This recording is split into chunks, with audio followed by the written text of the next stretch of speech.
Hey guys, welcome back to our channel. This is Umesh Bhardwaj once again with all of you. दोस्तों, D triple S B की तरफ से special educator primary post code 32/21 वाले candidates को खुशखबरी मिल सकती है, रिलैक्सेशन मिल सकता है 5% का। जी हाँ, ये मिल सकता है, अभी तक इतना ही है, मिल सकता है। ये चीज़ कंफर्म क्यों नहीं है वो भी आपको बता दूंगा, और चीज़ें क्या है, किस तरीके से चल रही हैं वो भी बताता हूँ। कल की डेट में special educator primary post code 32/21 के लिए फर्स्ट रिकॉल नोटिस रिलीज किया गया, जिसमें 444 कैंडिडेट्स को रिकॉल में रखा गया। 444 कैंडिडेट्स के डॉक्यूमेंट में डेफिशिएंसी थी, और मोस्ट ऑफ द कैंडिडेट ऐसे थे जो कि रिजर्व्ड कैटेगरी से बिलोंग करते थे, मतलब SC ST और OBC वाले कैंडिडेट। ठीक है, और उनको बोला गया कि आपको सीटेट की मार्कशीट या फिर सर्टिफिकेट सबमिट कराना है जिसमें आपने 60% स्कोर किया हो, मतलब आपने 90 मार्क्स लिए हों आउट ऑफ 150। ठीक रही बात।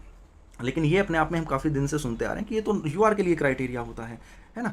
अब क्या है चीज़ें, वो आपको क्लियर कर देता हूँ। भैया SDMC ने बोला है कुछ दलीलें देते हुए कि हम 55% जिस कैंडिडेट ने सीटेट में, और वो कौन से कैंडिडेट, रिजर्व्ड कैटेगरी वाले कैंडिडेट, OBC SC और ST से जो कैंडिडेट 55% पर सीटेट क्वालिफाई करते हैं, हम उनको सीटेट पास मानेंगे, सीटेट क्वालिफाइड मान लेंगे। ठीक है, ऐसा उन्होंने बोला है, और ये सिर्फ SDMC की तरफ से है। लेकिन कंप्लीट प्रोसेस जो है वो DSSB को करना है। क्या DSSB भी इन चीज़ों पर संज्ञान लेगी? क्या इन चीज़ों को करेक्शन में लेकर और 50% पर ही सभी को अलाउ कर देगी, मतलब OBC SC और ST कैंडिडेट जो कि रिजर्व कैटेगरी से बिलोंग करते हैं? मामला क्या है कंप्लीट वो देख लीजिए भैया। SDMC की तरफ से DSSB को ये एप्लीकेशन लिखी गई है, ये लेटर लिखा गया है, जिसमें सब्जेक्ट रखा गया है clarification regarding qualifying marks for reserve category candidate in CTET for the post of special educator primary under post 32/21 in municipal corporation of Delhi. अब इन्होंने कुछ दलीलें दी हैं, उनको देख लेते हैं। तो क्या इस बिहाफ पर DSSB अभी भी करेक्शन कर सकती है? देखिएगा भैया, पॉइंट 3 में यहाँ पर बोला गया है कि एक गैजेट नोटिफिकेशन था कुछ इस नंबर का, जो कि रिलीज किया गया था 30/11/2012 में। SDMC ने इसी का हवाला देते हुए 5% का रिलैक्सेशन दिया क्वालिफाइंग मार्क्स के, कौन से, सीटेट के क्वालिफाइंग मार्क्स में। किनको? SC ST OBC और डिफरेंटली एबल्ड कैटेगरी वाले कैंडिडेट्स को। ठीक है, लेकिन फोर्थ पॉइंट में बोला कि क्योंकि ऐसा कोई भी अलग से गैजेट नोटिफिकेशन रिलीज नहीं किया जिसमें सिर्फ MCD के लिए बोला हो। ध्यान दीजिएगा, SDMC के लिए तो बोला है, लेकिन MCD के लिए कहीं बोला हो ऐसा नहीं दिया गया था। ठीक रही बात। तो इसीलिए उन्होंने बोला कि भैया no separate gazette notification regarding relaxation the qualifying marks and reserve category seated for the post of this.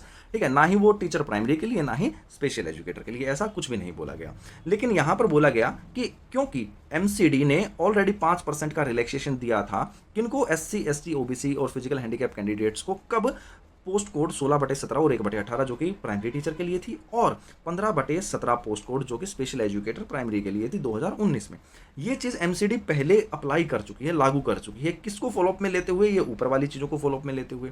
इसीलिए इन्होंने 6 पॉइंट में यहाँ पर चीज़ें वही चिपकाई हैं जो कि कल मैंने आपको लाइव सेशन में ऑलरेडी बता दिया था कि ये चीज़ सीटेट बुलेटिन के अंदर लिखी हुई है कि द कैंडिडेट सिक्योरिंग 60% और above marks will be considered CTET qualify, है ना। और मैंने आपको कल बताया था कि इसी पॉइंट का हवाला लेते हुए शायद आपके DSSB ने जो रिकॉल नोटिस रिलीज किया ना, उसमें 60% इसलिए और इसी वजह से मेंशन किया गया है। यहाँ पर क्लियरली चीज़ें लिखी गई हैं। No separate notification has been issued by MCD और DMC in compliance of gazette notification issued by order. मतलब ये जो 30/11/2012 वाला ऑर्डर आया था ना, जिसके बिहाफ पर SDMC ने 5% रिलैक्सेशन दिया, और उसके बाद MCD ने भी उसको मानकर 5% रिलैक्सेशन दे दिया 16/17 1/18 15/17 के अंदर। तो इन्होंने ये उस चीज़ का हवाला देते हुए बोला दिस शैल एंटाइटल, मतलब कि उसी को मानते हुए, क्योंकि अब तक उसके बाद कोई और नोटिफिकेशन तो रिलीज हुआ नहीं है, तो उसी को मानते हुए candidate belong to SC ST OBC physical handicap to concession of 5% qualifying marks in the requisite CTET exam conducted by CBSE, that is qualifying marks for CTET candidate belonging to reserved categories SC ST OBC physical handicap shall be 5% less than the required from the general candidate, that is 55%। तो 55% आपका बन जाता है 82.5 marks. ठीक है, out of 150। तो भैया जिनके 82.5 और इससे ज़्यादा मार्क्स आए हुए हैं, वो SC ST और OBC कैंडिडेट्स को SDMC अपनी तरफ से रिलैक्सेशन देने को तैयार है, मतलब क्वालिफाइंग मानने को तैयार है, जिनके 82.5 या इससे ज़्यादा मार्क्स आए हैं। Okay, this issue will be approval to the component authority, मतलब ये अप्रूवल लिया है, मतलब कि भैया इन्होंने यहाँ पर सिग्नेचर कर दिया, क्योंकि SDMC की तरफ से थे, SDMC की मोहर है इस पर, गीता कुमारी मैम की।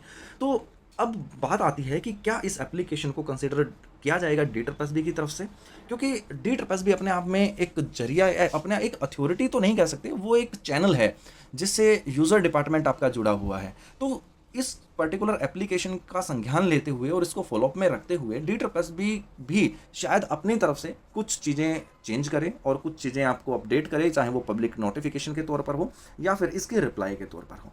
लेकिन मुझे जहाँ तक फील होता है या लगता है, या एक जो प्रॉपर चैनल वाली चीज़ अगर हम समझने की कोशिश करते हैं, जो ऑफिशियल लैंग्वेज में यूज़ की जाती है प्रॉपर चैनल, तो समझ में ये आता है कि जब तक डी ट्रिपल एस बी की तरफ से कोई पब्लिक नोटिस रिलीज़ नहीं कर दिया जाता फॉर द सेम, तब तक नहीं कह सकते कि वो चीज़ें कैरी ऑन की जाएंगी। बट हाँ, क्योंकि एक पर्टिकुलर डिपार्टमेंट जो कि आपका एमसीडी का यूज़र डिपार्टमेंट कहा जा सकता है, एसडीएमसी हाल फिलहाल में, वो इन चीज़ों को कैरी ऑन करना चाह रहे हैं और यहाँ पर फॉलोअप में लिया गया है, तो शायद डी ट्रिपल एस बी की तरफ से भी नोटिस आपको एज सुन एज पॉसिबल देखने को मिल जाए। होप फॉर द बेस्ट, और बाकी मैं मिलता हूँ लाइव सेशन में, तब तक के लिए ख्याल रखिए, खुशी, बाय बाय, टेक केयर।